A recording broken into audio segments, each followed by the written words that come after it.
নমস্কার, আমি অপর্ণা আর তোমরা দেখছো অপর্ণা রান্নাঘর। আজকে তোমাদের সঙ্গে ঝটপট একটি চকলেটের স্ন্যাক্সের রেসিপি শেয়ার করব। তো চলো দেরি না করে দেখে নেওয়া যাক আমার আজকের এই রেসিপি। পাউরুটি দিয়ে এই চকলেটের স্ন্যাক্সের রেসিপিটি বানাবার জন্য সবার প্রথমে এখানে আমি একটা স্লাইস পাউরুটি নিয়ে এভাবে একটু বেলনি দিয়ে বেলে নিচ্ছি। এভাবে একটু সাবধানে খুব ভালোভাবে একটু বেলে নিতে হবে।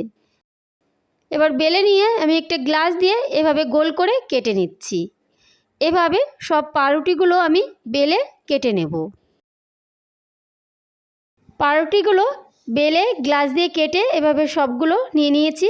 আর এদিকে একটা বাটিতে সামান্য একটু জল নিয়ে 2 চামচ ময়দা দিয়ে ময়দাটা গুলে নিচ্ছি। এবার এদিকে আমি নিয়ে নিচ্ছি একটা চকলেট নিয়ে চকলেটটাকে চাকু দিয়ে এভাবে 2 টুকরো করে নিচ্ছি।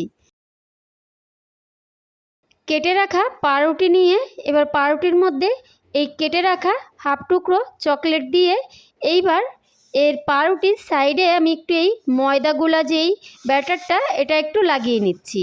লাগিয়ে এভাবে মুখটাকে বন্ধ করে দেব, যেমনটা আর কি কুলি পিঠে বানানোর সময় আমরা করে থাকি ঠিক সেরকম।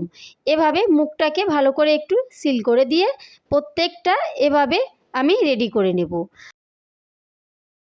একটা প্যানে কিছুটা তেল দিয়ে তেলটা একটু হালকা গরম করে এইবার দিয়ে দিচ্ছি যে চকলেটের স্ন্যাক্সগুলো তৈরি করে রেখেছি সেই চকলেট স্ন্যাক্সগুলো এর মধ্যে দিয়ে দিচ্ছি। তবে এই সময় কিন্তু গ্যাসের আঁচটা কমিয়েই রাখতে হবে, গ্যাসের আঁচ কোনোভাবেই বাড়ানো যাবে না, তাহলে কিন্তু খুব বেশি ভাজা হয়ে যাবে। আর খুব বেশি ভাজা হয়ে গেলে কিন্তু একদমই খেতে ভালো লাগবে না। এভাবে একটু উল্টে পাল্টে স্ন্যাক্সগুলোকে একটু ভেজে নেব।